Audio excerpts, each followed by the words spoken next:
I actually rewatched, which is something very rare for me to do. I don't like to go and rewatch things, but I did rewatch the last episode that I did. And with regards to the delivery, the only thing that I noticed was maybe the volume could be improved. I forgot about checking that right now. I'm sort of looking at it as I'm speaking and tracking it, thinking that I'm speaking loud enough.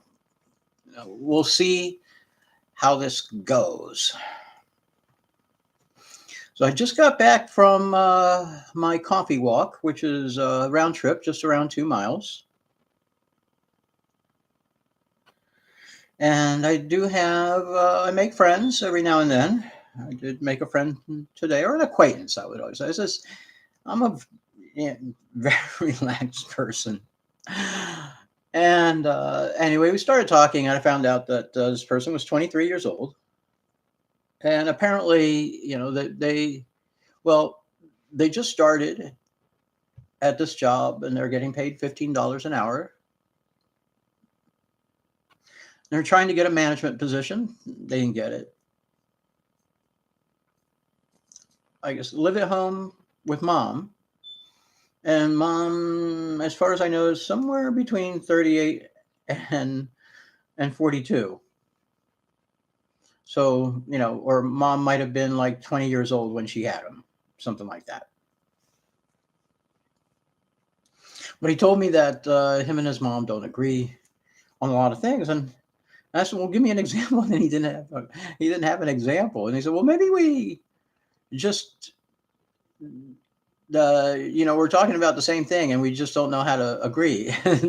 So that's a conversation for another day. But one of the reasons I bring this up is just because when I have conversations with people and they say things, a lot of times the things that they say are really suspect, and they need a little bit more probing because it's not necessarily clear exactly what they're saying. So I learned something new, and it's about archetypes. And I never really, I know that Carl Jung, the psychologist, sort of actually philosopher in a way, had these sort of talked about these archetypes, which are, in essence, what they are sort of like,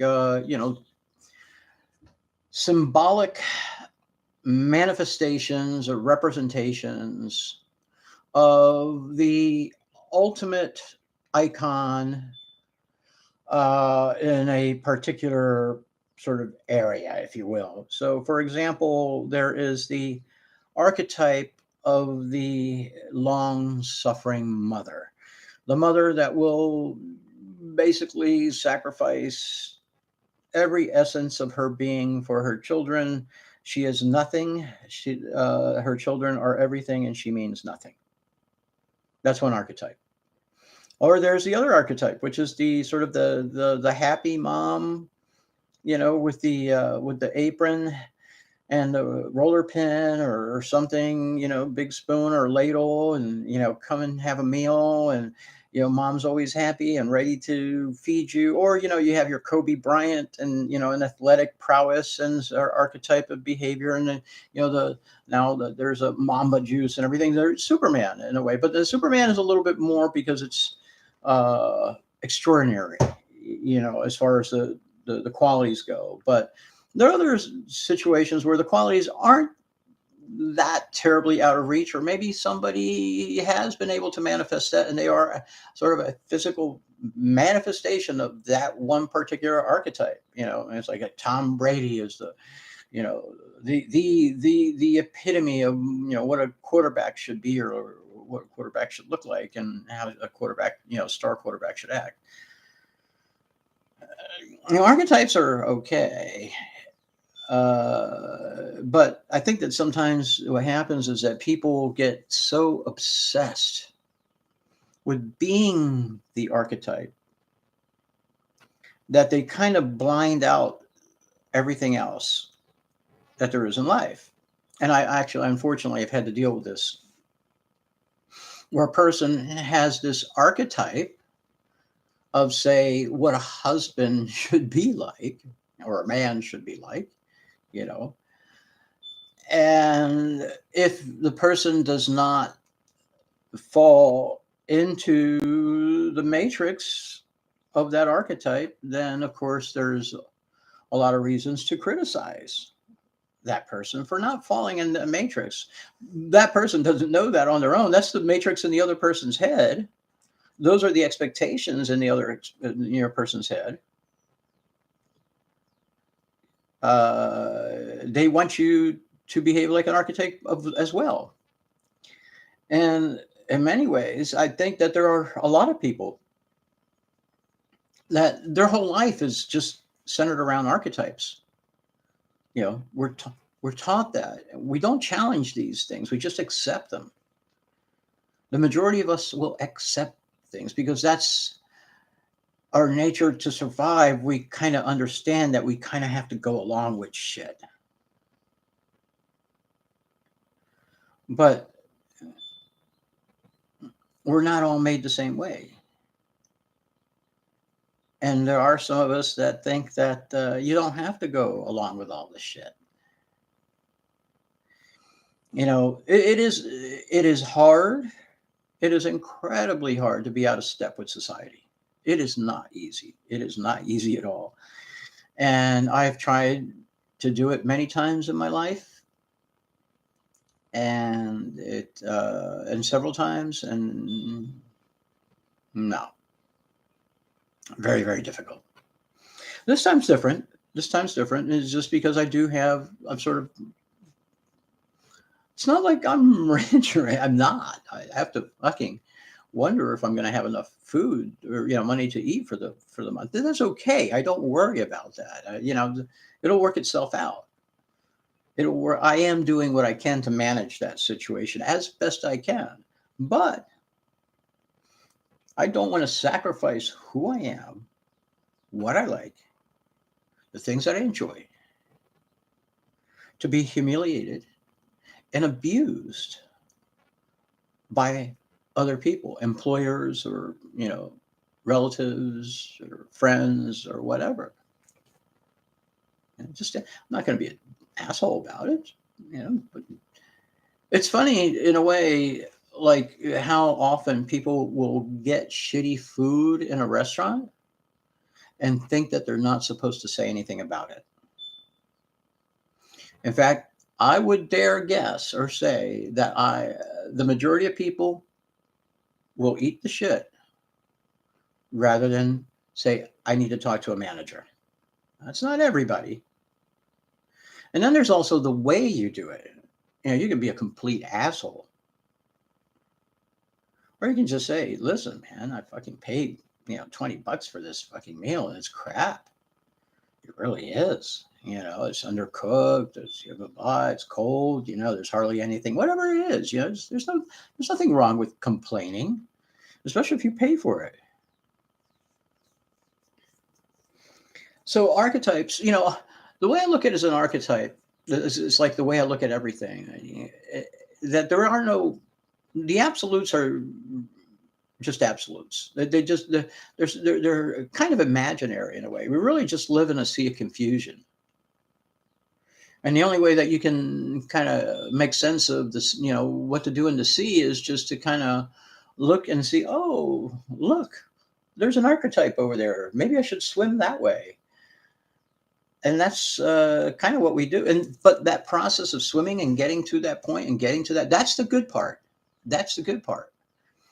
The bad part comes when we get down on ourselves for not meeting the goals or not becoming that archetype, which we'll never become. We can become it in our heads and think, oh, I'm already it. I'm already the shit, when you're not. That's a possibility. And people do that all the time as well. So what I thought was interesting, and this is something else that's come up, and I'm going to talk about it again, is that when I actually asked this friend, and do you, I have these ideas in my head, and so I want to talk to other people to see these words make sense. Have they ever heard them? You know? Oh, and I remember how the conversation started now, just so you know. Um, so I noticed that this person had a tattoo, which is a New Jersey Devils from the hockey team. Now, I'm not a sports fan of anything really. I mean, I like soccer, and I will watch World Cup soccer every now and then, but I won't. I can't sit for a whole game anymore. I'm not even if I go to the stadium, I have to get up. Where was I going with this? The stadium. Now I know. Now on this one, I'm deviating a little bit, so I went off track, and I wasn't exactly sure where I was going to go with this. Oh, the New Jersey Devil. Okay, so the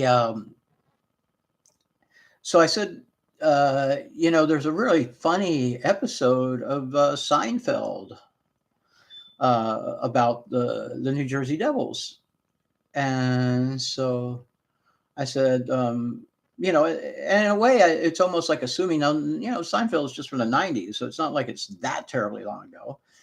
And so, but for some reason I said, have you seen Seinfeld? He says, no, no, no, I've never seen Seinfeld. Oh, but you've heard of it, right? Yes, yes, I've heard of it. Okay, okay. And so then I kind of just, well, it's just a show and you might want to go watch it. In this one particular episode, Jerry Seinfeld has a friend. She's a woman. She dates guys.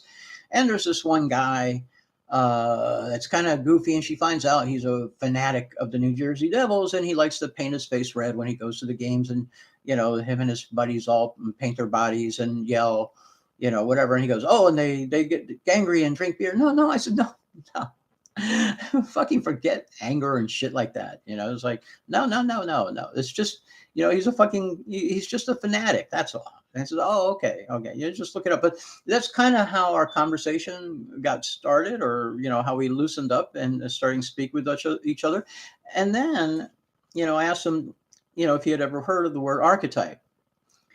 And he said, oh, yeah. I was thinking about looking into that. I said, well, why is that? Why were you thinking about looking into it?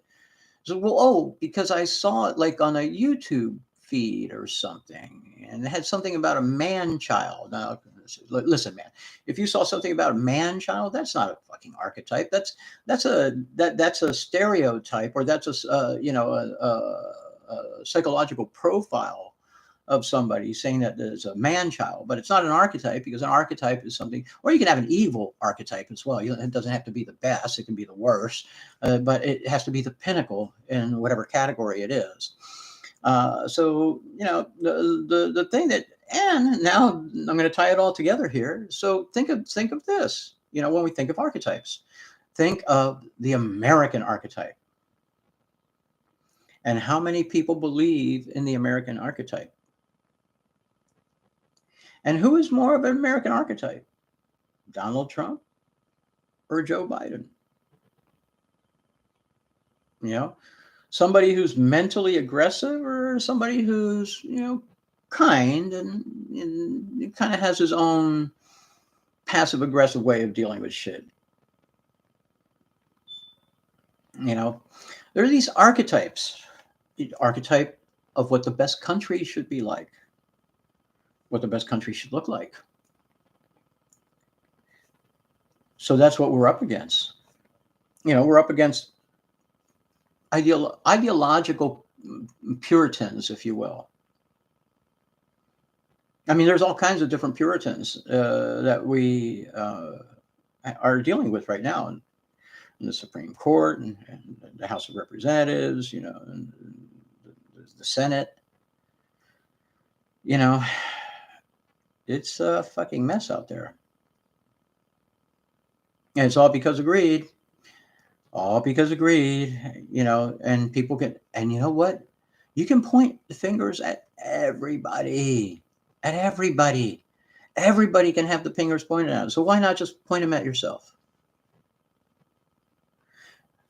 I saw something that was sad this morning. At 5 o'clock in the morning, or 5:30 in the morning, 6 o'clock, somewhere around there, I saw two obese humans sit down to eat pizza with good drinks, and they're already obese. What does that mean? What does that say?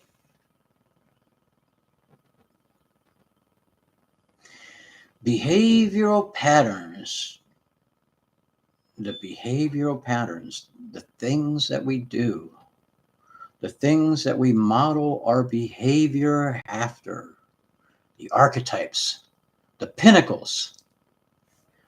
If you have a question or something, just drop it in there and I'll go ahead and end this now. And, just remember, the past is an illusion, the present is chaos, and the future is a decision.